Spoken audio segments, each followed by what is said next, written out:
목소리로 고백합니다. 감사하신 하나님, 에베네셀 하나님,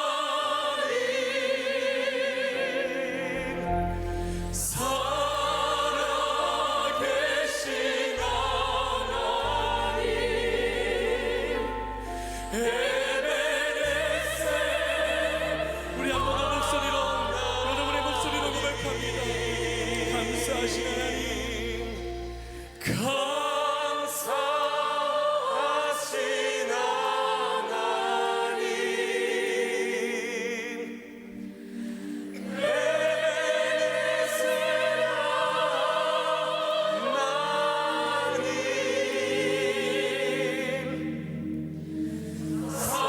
하나님, 살아계신 하나님, 에베네셀 하나님.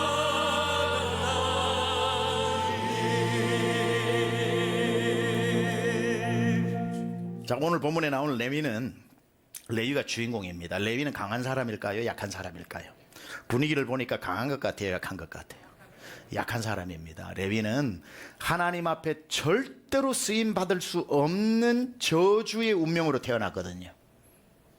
굉장히 약한 사람이죠. 운명 자체가 저주에 놓여 있었기 때문에. 그러니까 하나님이 이런 사람을 세상적인 기준에서는 레위라고 하는, 또 레위 지파라고 하는 지파를 들어 사용하실 이유는 조금도 없는 겁니다. 그 레위의 이름이 아직까지 민수기에까지 등장하고 있다는 자체가 기적이에요. 없어져야 할 민족 중에 하나였고요. 그런데 오늘 저와 여러분이 읽었던, 다 읽지는 못했지만 8장 전체가 레위인, 성막 봉사를 해야 되는 레위인에 대한 정결의식을 설명하고 있는 구절입니다. 굉장히 감동적인 거고요. 굉장히 영광스러운 장이 바로 이 민수기 8장입니다. 이 레위의 운명을 알고 난 뒤에 이 8장을 읽는다면 이건 너무나도 하나님의 반전의 이야기고 너무나도 감동이 되는 이야기라는 사실을 우리는 알게 됩니다. 왜냐하면 이 레위의 가문은 이 회막 성막 안에서 봉사하는 제사장 가문이잖아요. 첫째 고앗 무라리 이 게르솜 자손들이 레위 지파고, 레위 지파의 족속들이고, 거기에서 나온 아론의 족속이 레위 지파고, 거기에서 대제사장이 나오고, 모세도 그렇고. 가만 생각을 해보면 이 레위 지파라고 하는 게 굉장히 영광스러운 지파인데도 불구하고 이런 지파 자리에 절대로 설 수 없는 운명이었다는 것을 우리는 기억해야 합니다. 그래서 레위 이 지파, 오늘 8장 자체는 성경에 어쩌면 나오는 가장 큰 반전의 이야기라는 겁니다. 자, 이 설교에 대해서도 한두 번 정도 제가 설교를 앞에 레위 지파도 나왔기 때문에 했긴 했지만 조금 복습 차원에서 레위 지파가 어떤 운명을 가지고 있었는지를 알려면은 창세기로 넘어가 봐야 합니다. 처음에 창세기 34장에 보면은 이런 이야기가 나와요. 야곱이 하란으로 갔다가 21년 만에 거부가 되어 돌아오죠. 거부가 되고 돌아올 때 야복강에서 하나님과 겨루어, 그리고 하나님의 복을 받고 난 뒤에 에서와 극적으로 화해를 합니다. 그러고 난 뒤에 그가 가야 될 게 이제 35장에 나오는 그 베델로 가야 되는데, 베델로 가지 않고 가다가 아주 세겜 땅이라는 곳에 이르다 보니까 눈에 정착하기에 좋아 보였던 것 같아요. 뭘 베델까지 가노, 여기도 괜찮은데 하고 이 야곱과 그 12 아들들이 거기에 정착을 하게 되는데, 거기에 있었던 딸 하나 디나가 마실 구경하러 나갔다가 헤겜 족속, 히위 족속, 세겜 하몰의 족속의 그 세겜에게 성폭행을 당하게 되죠. 그러니까 야곱의 아들들, 아내들도 있어서 많지 않습니까? 그렇죠? 레아, 실바, 빌하 다 이런 쪽이 있다 보니까 형제들이 12형제가 다 엄마가 다르죠. 그런데 이 디나와 같은 판페에서 난 시몬과 레위가 있었는데, 아니 우리 동생이 나가서 성폭행을 당했으면 아버지가 뭔가 우리 아들들을 보내가지고 저놈들 다 죽여라 이런 분노를 내기도 해야 되는데, 이 야곱이 21년 동안에 이 성질이 다 꺾였는지 몰라도 평화주의자로 아무 행동도 하지 않는 겁니다. 혹시 전쟁이 나서 자기들 그 땅에도 빌어붙어 못 살까봐. 그러니까 견디지 못하고 시몬과 이 레위가 나아가가지고 그들에게 이야기를 하는 거죠. 오케이, 우리 동생 너에게 주겠다. 그러나 우리는 할례를 받는 선민이라서 할례 없는 백성들하고는 결혼을 할 수 없다. 그러니까 디나가 너무 좋았던 것 같아요. 그 추장이 전부 다 남자들에게 할례를 행하게 하고 누워있는 중에 나가서 칼로 다 죽여버리는 거죠. 그러니까 시므온과 레위가 그 피바람을 일으켰다는 것 때문에 아버지 이 야곱이 분노를 일으킵니다. 그러고 난데 그걸 마음에 두고 있다가 창세기 49장에 가면은 야곱의 유언기도가 나오죠. 유언기도를 할 때 르우벤의 그리고 뭐 이렇게 축복기도, 유다의 축복기도를 다 해주는데 시므온과 레위의 기도는 축복기도가 아니라 저주의 기도를 해버립니다. 시므온은 그렇다 치더라도 오늘 레위의 이야기니까 레위에게 아버지가 유언기도를 하는데 아버지가 아들에게 도저히 해줄 수 없는, 그러니까 이 축복기도가 아니라 유언기도인데 저주의 기도입니다. 창세기 49장 5절에서 7절까지 시므온과 레위는 형제요, 그들의 칼은 폭력의 도구로다. 내 혼아 그들의 모의에 상관하지 말지어다. 내 영광아 그들의 집회에 참여하지 말지어다. 그들이 그들의 분노대로 사람을 죽이고 그들의 혈기대로 소의 발목 힘줄을 끊었음이로다. 그 노여움이 혹독하니 저주를 받을 것이요 분기가 맹렬하니 저주를 받을 것이라. 내가 그들을 야곱 중에서 나누며 이스라엘 중에서 흩으리로다. 아니, 세상에 어느 아버지가 자기 아들한테 이런 기도를 해줄 수 있습니까? 저주를 받을지어다, 저주를 받을지어다. 너희는 공중에 흩어지는 먼지와 같이 될 것이다. 레위의 정해진 운명인 거죠. 레위는 이 아버지의 기도대로 살아야 하는, 태어날 때부터 그런 레위와 그의 자손들이 레위 지파는 그 운명인 겁니다. 어떤 저주를 받는 운명, 흩어지는 운명, 공중의 먼지처럼 사라지는 운명.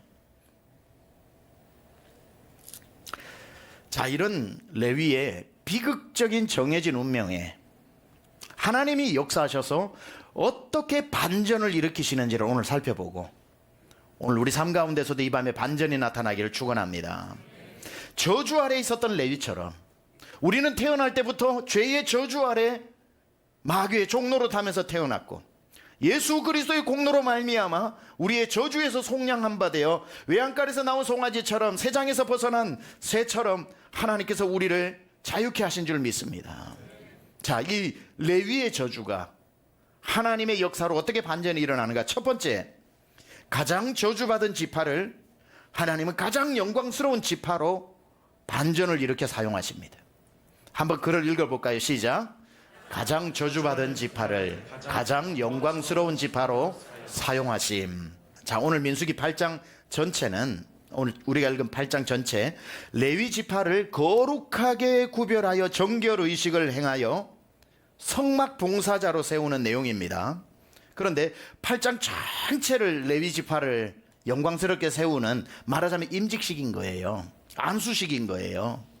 영광스럽죠. 그 중에 오늘 5절 6절을 한번 읽겠습니다.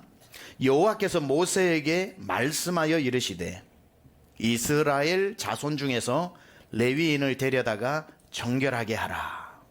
자, 이 말이 오늘 굉장히 의미 있는 말인데, 반전이 된 결과에 대한 이야기인데요. 아까 야곱이 레위에 대해서 기도를 할 때 저주라는 단어를 2번이나 사용했습니다. 그러니까 레위는 저주를 받은 지파가 되었는데, 하나님은 저주받은 레위 지파에게 반전으로 역사하셔서 가장 영광스러운 성소 회막을 봉사하는 자리, 가장 영광스러운 자리에 이 가문을 사용하셨고, 제사장이 나오겠고 대제사장이 나오겠습니다. 저주가 변해서 뭐가 되었어요? 복이 되었습니다. 레위 이야기는 인생의 역전 스토리라 그랬습니다. 여기서 질문을 해야죠. 어떻게 이 저주받았던 레위 지파가 하나님이 이토록 이들을 건져가지고 복을 주시게 되었을까?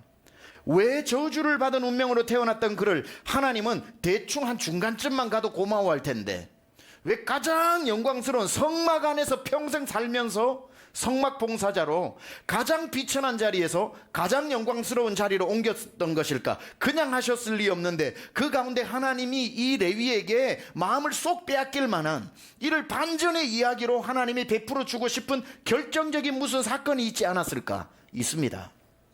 어떻게 이 레위는 하나님의 마음에 들 수 있었고 하나님이 그를 콕 집어내어서 저주를 다 없애면서 가장 영광 중간 가는 자리도 아니고 최고의 자리로 하나님이 그를 두시게 되었을까? 이걸 이해하기 위해서는 한 중요한 사건을 우리는 성경에서 잊지 말아야 합니다. 그게 무슨 사건이냐면 금송아지 사건입니다. 자, 이 모세가 하나님의 율법을 받기 위해 시내산으로 올라가 있는 동안에 백성들이 금송아지를 만들어 가지고 금송아지 앞에서 막 춤을 추고 벌거벗고 춤을 추면서 우상 숭배를 하게 되죠. 광란의 밤을 보내게 됩니다.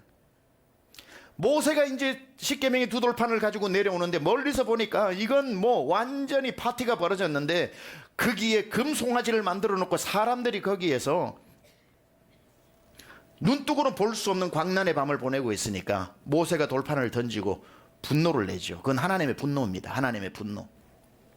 그랬을 때에 이건 하나님이 반드시 가장 싫어하는 우상숭배라는 것을 알고 난 뒤에 그들에게 주도한 자들과 그 모든 가담한 자들을 심판하게 됩니다.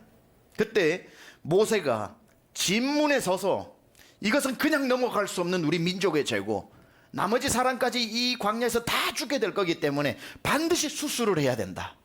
여기서 주도하고 하나님 앞에 이 금송아지를 만들어 가지고 우상숭배에 빠지게 했던 자들을 색출해내어 반드시 이 몸의 썩은 부분을 도려내듯이 도려내야 한다. 진문에 서서 이야기하는 게 이겁니다.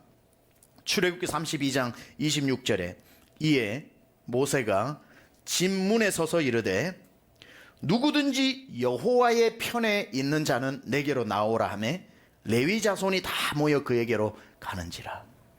모세가 화가 나서 묻는 겁니다. 이 중에 여호와의 편에 서 있는 자는 내 옆으로 나와라. 이게 무슨 뜻입니까? 금송아지 앞에서 춤추지 않은 자가 나오라는 거예요. 금송아지 편에 서 있지 않고 모든 사람이 미친 것처럼 저 앞에서 춤을 추고 있을 때 그가 하나님인가 하여 그 앞에 벌거벗은 몸으로 광란의 춤을 추고 있을 때에 그들과 함께 서 있지 않고 그 와중에도 하나님 편에 서 있었던 자는 걸어 나와 내 옆에 있으라는 겁니다.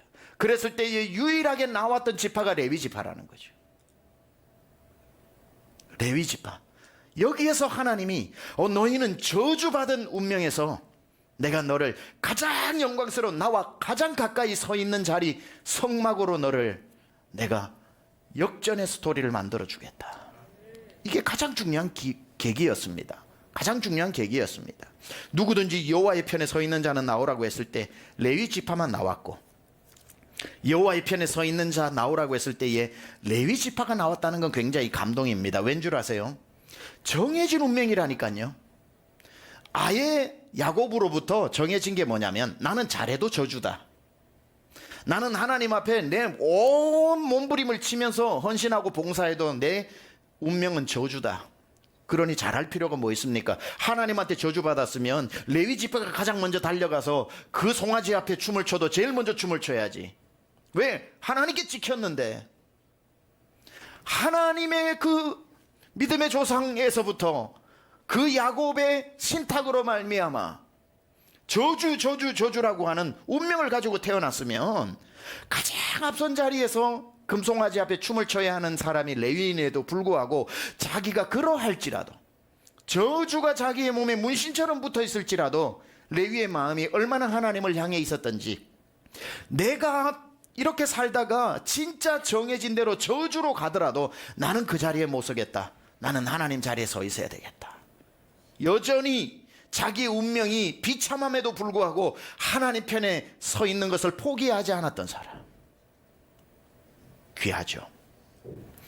그 운명이 어떠하든지 간에 자기가 마땅히 있어야 할 자리를 떠나지 않고 여호와의 편에 서 있는 그 모습을 누가 봐요? 하나님이 보신 거죠. 야, 너 됐다. 너 됐다. 너의 운명이 그런데도 내 편에 서 있는 자. 하나님이 얼마나 이뻐 보였겠습니까? 하나님이 지금 다 힘들게 산다고 너 힘들게 사니? 내 반전시켜 줄게. 너 힘들구나. 너 약하구나. 강하게 해줄게. 하나님 이렇게는 안 하시죠. 세상 모든 약한 사람을 다 반전의 스토리 주인공이 될 수 없습니다. 그러한 사람 중에 어떤 사람에게 하나님이 능력을 행하시고 역사하시냐면 약해도 하나님 편에 서 있고 무식해도 하나님 편에 서 있고, 내 삶에 정말 저주와 같은 내가 하나님을 찬양할 이유가 하나도 없음에도 불구하고 그래도 내가 하나님을 어찌 떠나겠습니까 하고 믿음에 서 있고, 문제 때문에 하나님과 멀어지지 않고 세상 앞에서 아유 하나님 믿어보니 소용없더라, 차라리 세상에 가서 춤추는 게 낫지, 세상 우상 앞에 가가지고 춤추지 아니하고 하나님 앞에 서 있는 사람, 하나님 보실 때 너는 약한데도 내 곁에 서 있구나, 너는 힘든데도 믿음을 포기하지 않구나, 그때 하나님이 그 사람에게 역사하시는 줄 믿습니다. 그렇게 레위 지파가 앞으로 나왔고 모세는 그에게 칼을 줍니다. 자, 지금부터 너희가 다니면서 이 광란의 밤을, 이 우상 숭배를 주동한 자를 다니면서 모두 처단하라고 이야기합니다. 쉬운 순종입니까? 어려운 순종입니까? 매우 어려운 순종이죠. 다 자기 형제고 다 자기의 집하고 다 자기의 한 민족 한 친척인데, 이 순종은 너무너무 어려운 순종입니다. 진짜 하나님의 말에 100% 순종하지 않고 어지간한 마음으로 난 그렇게는 못합니다, 저 누구 집 아들이고 누구 집 김서방이고 누구 집 누군데 못합니다. 진짜 하나님께 미친 사람만이 순종할 수 있는 걸 레위 지파는 해내거든요. 하나님의 마음에 든 겁니다. 그래서 29절에 이렇게 얘기합니다. 모세가 이르되 각 사람이 자기의 아들과 자기의 형제들을 쳤으니 오늘 여호와께 헌신하게 되었느니라. 이 레위 지파가 순종함으로 말미암아 이스라엘 백성들이 정신 차리고 하나님께 헌신하게 되었고, 다시 정신 차리고 마음을 돌이키게 되었고, 두 번째 레위 지파의 이 헌신을 보신 다음에 결과가 그가 오늘 너희에게 무엇을 내리시리라? 복을 내리시리라. 하나님 보셨다는 거예요. 내 편에 서 있었던 것과 순종에 정말 힘든 순간에도 순종했던 것을 보고 하나님이 결심한 거예요. 내가 내게 복을 내리리라. 이게 반전의 역사인 겁니다. 레위 지파가 여호와께 헌신함으로 그 순간 저주가 변하여 복으로 바뀌기 시작한 겁니다. 하나님은 사랑하는 우리 당신의 자녀들이 저주 아래에 있기를 원치 않아요. 꼭 저주라고 해가지고 죄의 저주뿐이 아니라 삶의 어려움과 힘듦과 정말 고통 속에 있는 것을 하나님이 왜 기뻐하시겠습니까? 그럴 리가 없죠. 나는 너가 못 살 때가 너무 좋더라 이러진 않죠. 나는 네가 실패할 때 짜릿하더라 막 이런 것도 없죠. 나는 네가 안 될 때 왜 이렇게 기쁘지? 또 안 되라 또 안 되라 이런 분입니까? 그럴 리는 없죠. 하나님은 우리에게 복을 주시기를 원하시고 잘 되기를 원하시고 풍성한 삶을 살기를 원하시는 것 아닙니까? 그런데 어떤 이유로 말미암아 우리가 그렇게 살지 못할 때 하나님은 우리를 거기서 건져내고 싶은 것 아닙니까? 그렇죠? 그래서 우리의 저주가 변하여 복이 되게 할 때에는 반드시 하나님이 그 저주가 변해서 복이 될 수 있는 기회를 주신다는 거예요. 기회. 오늘 레위 지파에게 기회를 줬잖아요. 모세가 칼을 줬잖아요. 모세 하나님, 이 레위 지파가 그 금송아지 앞에서 자기 믿음을 시험해 볼 수 있었잖아요. 하나님이 다 보신 겁니다. 이야, 너는 저주가 바뀌어 복이 될 만한 그 기회를 잡았구나. 가만히 여러분 기다린다고 때가 되면 하나님이 높여주시는 게 아니라, 여러분을 그저 가만히 있는데 약한 사람은 하나님이 다 골라가지고 강하게 만들어주시는 것이 아니라 그런 사람에게 그 삶이 바뀔 수 있는 기회를 주신다니까요. 어떤 마음을 통해 너 이번에 이거 헌신해라, 너 이번에 이걸 가지고 너가 작정해라. 하나님이 그 내 운명이 바뀔 만한 기회를 주시는데 그걸 레위처럼 잡아야 되는데 하나님 제 사정 알면서 그러시나요? 아이고 지금은 아닙니다. 내가 한 5년 후는 몰라도 아이고 하나님 그런 말씀하지 마세요. 힘든데 뭘 또 더 힘들게 벽돌을 올려놓습니까? 아유 하나님도 정말 너무하시지. 하나님이 자기를 살리려고 주신 기회인 줄도 모르고 그 기회를 놓쳐버리니까 계속 그 자리에 있는 거예요. 레위가 칼을 들고 하나님 정말 너무하십니다. 나는 저주를 받았는데 이제 형제들까지 죽이고 나면 형제들한테 나는 그냥 살아남지도 못한다고 칼을 던져버릴 수도 있었지만 레위는 기회를 잡았다니까요. 하나님이 우리의 저주의 인생을 복된 인생으로 그냥 바꿔주시는 게 아니라 바꿀 수 있는 찬스를 주시는 겁니다. 그 찬스를 잡는 거예요. 아, 이게 바로 내 인생에 우리 집안이 일어날 시간이구나. 아, 시작한 사업에 하나님의 역사가 시작할 시간이구나. 아, 내 삶에 하나님이 치료의 역사를 시작하시는 시간이구나. 아, 말썽만 피우던 우리 자녀가 주 앞으로 돌아올 기회가 되는 거구나. 어떤 하나님이 그렇게 되기 위해서 우리에게 던져준 기회가 있는데 믿음의 눈이 어두워가지고 하나님 너무하십니다. 정말 이러면서 날 더 죽이는 걸로 알고 하나님이 살리는 손인 줄도 모르고 기회를 박차고 뿌리치고 거부하니까 계속 우리가 그 삶에 머물 수밖에 없다는 거죠. 오늘 레위 지파의 이 결단과 순종이 그들의 운명의 전환에 결정적인 계기가 되었던 것처럼 우리 성도님들의 삶에도 하나님이 주시는 이 기회를 기회로 볼 줄 알아서 반전의 역사가 오늘 밤 시작되기를 축원합니다. 두 번째 이 반전은 어떤 반전인가 보면 가장 가난하나 결국은 가장 부유한 자로 사용하시는 반전. 가장 가난한 자를 가장 부유하게 만드시는 반전. 자, 레위 지파는 어떤 운명을 가졌나요? 흩어지는 운명을 가졌고요. 흩어지기 때문에 땅을 소유할 수 없었습니다. 그러니까 가나안에 들어가도 그 7년 반 전쟁을 해도 레위 지파는 땅 한 평 손으로 받을 수가 없었어요. 자기 분깃이 없었다고요. 그러니 제일 가난하게 살아야 되죠. 제일 가난하게 살아야 되죠. 가나안에 들어가서도 모두 땅을 분배받고 와 이리 봐도 내 땅이고 저리 봐도 내 땅이라 그러는데 레위는 흩어지기 때문에 땅이 없는 겁니다. 땅을 가질 수 없는 운명, 분깃을 누릴 수 없는 운명. 그러니까 12지파 중에 가장 가난한 그 저주 때문에 가장 가난한 12지파에게 흩어져 흡수되어져서 살아야 하는 것.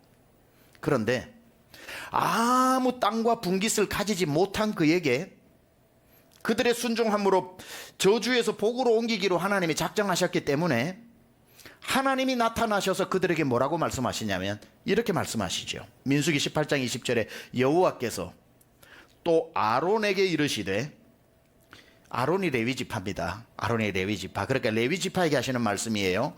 너는 이스라엘 자손의 땅에 기업도 없겠고 그들 중에 아무 분깃도 없을 것이나 아이고 서운해라. 너는 앞으로 한 집도 넌 네 이름으로 된 집도 못 가지고 네 이름으로 된 땅도 못 가진다 이 말이거든요. 그런데 그 말 끝에 뭐라고 얘기하십니까? 그러나 내가 이스라엘 자손 중에서 너의 분깃이요 내가 너의 기업이니라. 이게 아멘 나오십니까? 예, 그럼 여러분 땅 저한테 다 주세요. 예, 하나님만 가지고 가세요. 근데 하나님이 지금 야 너는 땅도 없다. 너는 분깃도 없다.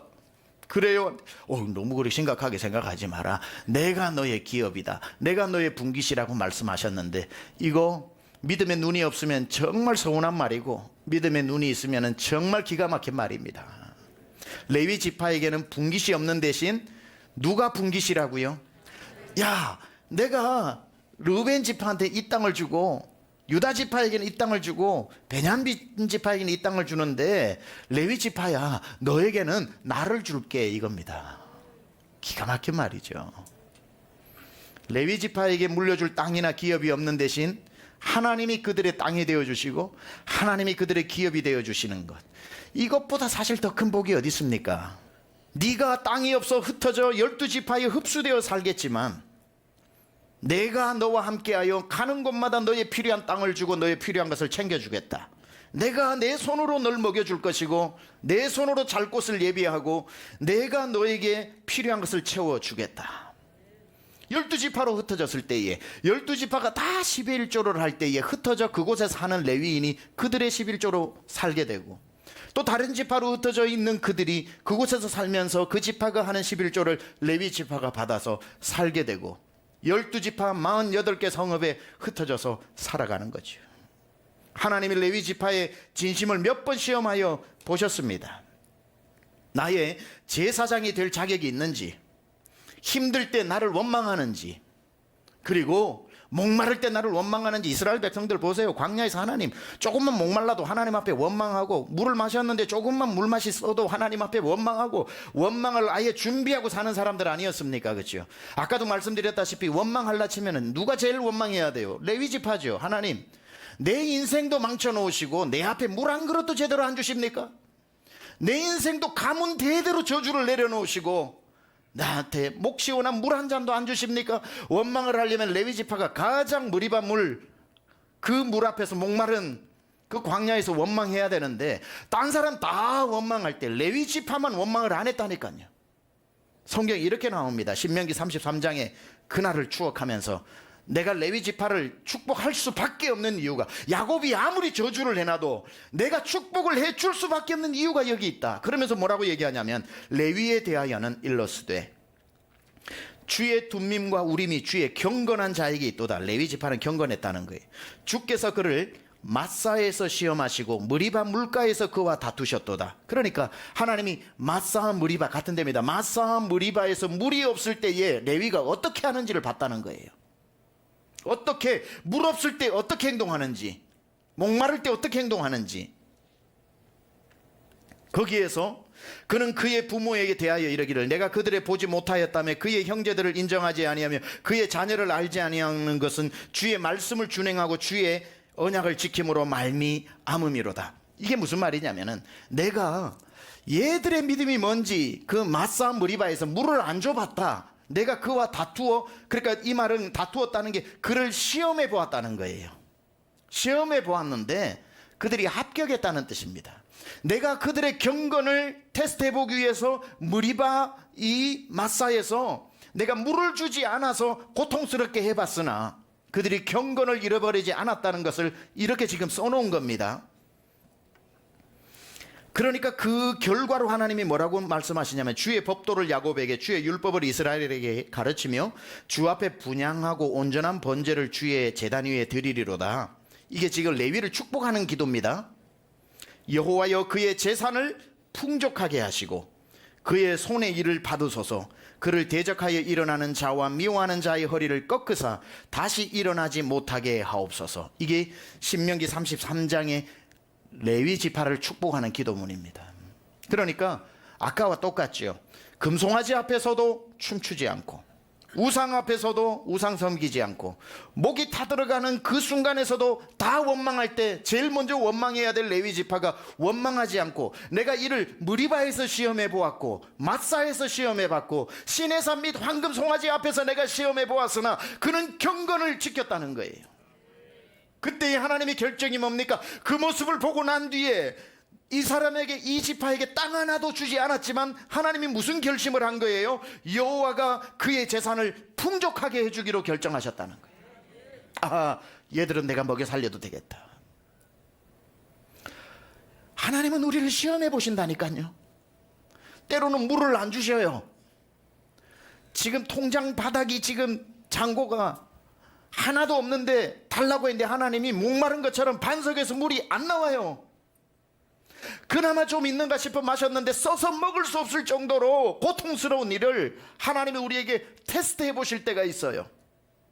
그런데 마사의 테스트와 무리바의 테스트와 황금 송아지의 테스트 앞에 하나님을 원망하지도 불평하지도, 물이 없다고 하나님 앞에 원망하지도 않는 그 경건의 모습을 보고 난 뒤에 하나님 결정하시는 거예요. 내가 너의 저주를 바꾸어 복으로 바꾸어 주겠다. 가장 가난하여 분깃도 없는 너에게 오늘부터 내가 분깃이 되어 너의 재산을 풍족하게 해주겠다. 하나님의 반전의 역사는 그냥 일어나는 게 아니에요. 여러분, 오늘 정말 잘 나오셨어요. 지금까지 견디면 된다고 그랬는데 목사님이 설교만 할 때마다 견디십시오, 조금만 더 견디십시오 해가지고 내가 계속 견디고 있는데 왜 똑같냐? 견딘다고만 되는 게 아니라 견디면서도 하나님이 주시는 그 말씀에 순종해야 되고, 하나님 앞에 경건을 잃어버리지 말아야 하고, 힘들다고 하나님 곁에서 멀어지지 말고 하나님 곁에 붙어 있고, 이러한 하나님의 눈에 드는 우리의 모습들이 필요하다는 거죠. 그 사람에게 하나님의 역사의 손이 나타나는 겁니다. 가만히 있다고 오늘은 이 사람을 만져주시고 내일은 저 사람을 건져주시는 게 아니라, 하나님 편에 누가 서 있는지, 저 어려운 상황에서도 입으로 물이 없다고 원망하지 않고 물이 쓰다고 원망하지 않는 그 입술을 지키는 경건을 보고 하나님이 역사하시는 겁니다. 하나님은 언제나 하나님 편에 가까이 서 있는 자를 돌보십니다. 멀리 있는 자를 돌보시는 게 아니라 내 옆에 서 있는 자를 돌보신다는 사실. 하나님은 오늘 여러분의 입술을 보고 있는 겁니다. 기도하는 입술인지 원망하는 입술인지. 또 한 가지 더, 반전의 역사. 처음에는 저주에서 복으로, 두 번째 뭐라고요? 가장 가난한 자에서 가장 부유한 자로. 세 번째는 어떤 반전의 역사가 있냐면은 흩어짐을 보냄받음으로 사용하신다는 겁니다. 좀 어려워서 아멘이 잘 안 나오죠. 예. 흩어짐을 보냄받음으로 역사하신다. 흩어짐을. 자, 레위 지파는 야곱의 유언 기도에 의해 12지파로 흩어지는 저주의 운명을 받죠. 이건 이루어질 수밖에 없는 겁니다. 흩어지는 것은 흩어져야 됩니다. 그러나 하나님은 이 흩어지는 유언을 그대로 이루시되 저주의 방식으로 흩어지지 않고 축복의 방식으로 흩어버리시죠. 그러니까 골칫덩어리로 12지파에게 야야 이 골칫덩어리인데 어떡하냐, 이 저주를 받았는데 너네가 챙겨야지, 안 챙기면 누가 챙기냐는 방식으로 떠맡기듯이 맡기는 것이 아니라 모든 지파가 반기는 제사장을 만들어서 파송을 하신 거죠.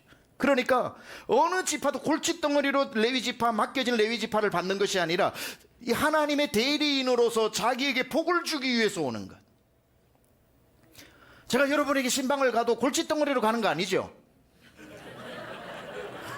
저 골칫덩어리 또 밥 못 먹어가지고 우리 밥 한 그릇 먹으러 오나 보다, 이렇게 하시는 분 없죠? 돈이 없나 와우노 뭐 이러지 않죠? 저도 바빠요. 바쁜데도 갑니다. 그러니까 그렇게 생각하는 분이 없잖아요. 아, 하나님께서 목사님을 통해 우리에게 주시는 말씀이 있나 보다. 아, 지금 하나님께서 우리 가정을 지금 기억하시고 하나님께서 또 어떤 메시지를 주시는가 보다. 기쁨으로 기다리는 거 아닙니까? 물론 목사가 온다면 부담은 되죠. 왜냐하면 목사님은 아무것도 모르는데도 다 할 것 같고 그러니까 뭘 노출되고 들키는 것 같아서 부담이 될 수도 있지만 그래도 그 마음이 아니라 기쁘잖아요. 레위지파를 그런 방식으로 보내셨다는 거예요. 12지파에 보낼 때에 12지파 야 어떡하냐, 레위지파 온댄다, 야, 저 골칫덩어리들 어떡하냐. 그래 천덕꾸러기로 하나님이 할 수 없이 미안하게 맡기는 게, 야 어떡하냐, 얘들 저주받았는데 뭐 땅도 하나 없는데 너네들이 돌봐야지, 이런 식이 아니라 어디를 가나 환영받을 제사장으로 만들어서 파송시켰다는 거예요. 기가 막힌 방법이지. 하나님이 레위지파 어디 가도 천덕꾸러기가 되지 않고, 아 하나님의 사자가 온다, 하나님의 대리인이 온다, 아 우리 지파에게 복을 주기 위해서 제사장으로 온다. 하나님이 레위에게 주신 가장 큰 복, 어디를 가나 환영받는 복, 어디를 가나 하나님의 메시지를 전하는 복. 그래서 서로라고 정말 그를 환영할 수 있는 방법으로 만들어서 보내는 하나님이 레위에게 주신 이 어마어마한 귀한 선물. 여러분, 절대로 하나님은 그냥 당신의 백성들을 세상에 공중의 먼지처럼 흩어버리는 분이 아닙니다. 여러분, 우리는 주 안에서 흩어진 자는 하나도 없습니다. 다 보내진 자들입니다. 보내진 자. 그러니까 원래 이 레위의 운명은 흩어지는 운명인데 하나님은 흩어지게 하지 않고 보냄받은 자로서, 보낸 사명자로 보내셨다는 거예요. 이게 반전의 복인 겁니다. 흩어진 줄 알았는데, 나는 갈 곳 없어서 그냥 흡수되는 줄 알았는데 가서 보니 하나님이 날 이곳에 제사장으로 보내셨다는 거예요. 이게 반전인 거죠. 자, 복습합니다. 첫 번째, 저주에서 복으로. 두 번째, 가장 가난한 자에서 가장 부유한 자로. 세 번째, 흩어진 자에게서 보냄받은 자로. 네 번째, 요즘 젊은이들이 쓰는 용어로 씁니다. 왕따에서 인싸로. 왕따에서 인싸로. 인싸가 뭔 줄 아세요? 인사이드에 있다고 그래서 어디를 가면 항상 중심이 되는 사람, 중심 중에 중심이 있는 사람을 핵인사라고 그럽니다. 그죠? 그래서 왕따였던 인생에서 레위지파를 하나님은 인싸의 인상으로 바꾸어 주시는 것. 야곱의 유언 기도를 보면 이런 내용이 나옵니다. 참 아버지가 어떻게 이런 기도를 해줬는지 몰라요. 창세기 49장에 레위에게 이런 기도를 합니다. 내 호나 그들의 모임에 상관하지 말지어다. 이 말이 무슨 말이냐면 레위랑 나머지 11지파야 놀지 마라 이거예요. 그리고 내 영광아, 내 자녀의 영광들을 말하는 겁니다. 내 12아들아 11아들아 그들의 집회에 참여하지 마라. 아버지가 이런 기도를 합니다. 얘들아, 레위랑 놀지 마라. 레위가 있는 데는 옆에 가지도 마라. 아버지가 왕따 시켜버렸습니다. 어떻게 이런 기도를 했는지 몰라요. 그들에게 내려진 저주 중에 하나는 아무도 레위 곁을 가지 말라고, 레위의 모임에 참여하지 말라는, 완전히 지파 가운데 왕따를 시켜버리는 이 운명. 참 레위가 버텨낸 것만 해도 대단한 믿음 아닙니까? 야곱의 기도입니다. 내 후손들아, 레위의 모임에 상관하지 말고 그들이 모여 있으면 참여하지 마라. 세상에 왕따가 얼마나 비참합니까? 왕따로 산다는 것만큼 외롭고 비참한 일이 어디 있습니까? 아무도 찾아오지 않고 그것보다 더 비참한 건 아무 데도 찾아갈 데가 없고, 아무도 오지 않는 것도 비참한데 나를 오라고 하는데 하나도 없는 게 더 비참하지. 교실에서도 혼자, 회사에서도 혼자, 퇴근하고 집으로 와도 혼자, 군대 가도 혼자, 어디를 가도 다들 친구 사귀고 잘 살더구만. 어디를 가도 나는 혼자. 밥 먹으러 3, 4, 5 어울려서 오늘 점심 뭐 먹을까 하고 잘 맞춰서 가더구만. 언제나 밥 먹으러 가도 혼자, 혼밥. 함께 가자는 사람도 없고, 옆에 따라갔는데도 옆에 앉아있는 줄도 모르고, 다 잘 모여 하하호 하다가도 왜 내가 가면은 이제 밥그릇 들고 일어나는지. 생일날 잘 차려 초청을 해도 오는 사람 한 명도 없고, 결혼식을 해도 딴 사람들은 손님 많이 올까봐 걱정하는데 손님 안 올까봐 걱정을 더 해야 되고. 레위의 저주는 외로움의 저주였습니다. 아무도 다른 지파들에게 놀지 못하도록 명령을 내린 외로움의 저주, 왕따의 저주. 그런데 이런 레위인의 왕따 운명을 하나님은 인싸의 운명으로 바꾸어 주는데, 인싸도 그냥 인싸가 아니라 핵인싸로 만들어 버립니다. 이스라엘 지파라면 누구든지 예외 없이 이 게르손 지파, 무라리 지파, 고아 지파, 아론 자손들, 이들이 성막 안에 있으니 12지파는 누구 물어나고 회막으로 나와야 하니, 레위 지파가 찾아가는 게 아니라 레위 지파를 찾아오도록 만들어 버리시는 것. 모든 사람이 레위를 찾게끔 만들어 버리는 제사장으로 세워 버리시는 것. 오늘 본문 8절, 오늘 읽었던 8장 9절 10절의 그 내용입니다. 이런 걸 알고 오늘 8장을 읽으면 눈물이 나요. 와, 레위가 이렇게 성막 봉사자가 되는구나. 레위인을 회막 앞에 나오게 하고 이스라엘 자손의 온 회중을 모으고, 기가 막히지. 왕따였던 이들에게 그들의 집회에는 참여도 하지 마라 그랬는데 오늘 하나님이 뭐라고 명령드립니까? 레위인을 회막 앞에 나오게 해라. 그리고 온 이스라엘 회중을 모아라. 그뿐 아닙니다. 레위인을 여호와 앞에 나오게 하고 이스라엘 자손이 그들에게 안수하게 했던 겁니다.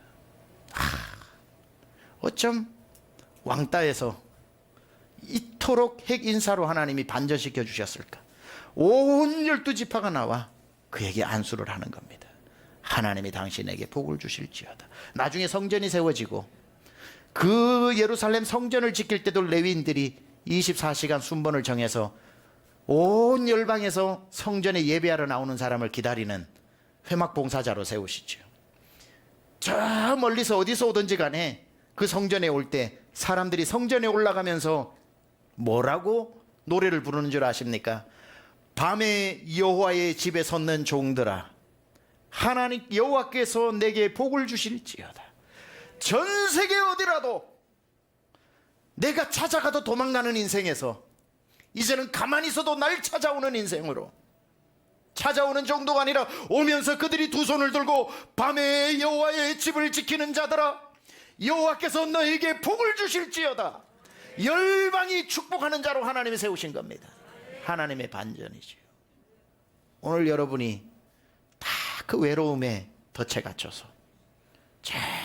정말 마음도 외롭고 몸도 외롭고 삶도 외롭다면 가만히 있다고 하나님 사람 붙여주는 게 아니라 오늘 레위인처럼 하나님 곁에 서 있어야 되고, 하나님이 시키시는 명령은 상황 문제 따지지 말고 기회다 하고 잡아야 되고, 하나님 내가 내 운명이 이럴지라도 내가 하나님 앞에 경건을 무너뜨리지 않고 하나님 곁에 거리를 두지 않고 하나님 곁에 서서 하나님이 쓰실 때 멀리 있는 자를 쓰시지 않고 옆에 있는 자를 쓰실 때 주여 내가 여기 있사오니 나를 써주시고 이 지긋지긋한 운명에서 나를 바꾸어 주옵소서.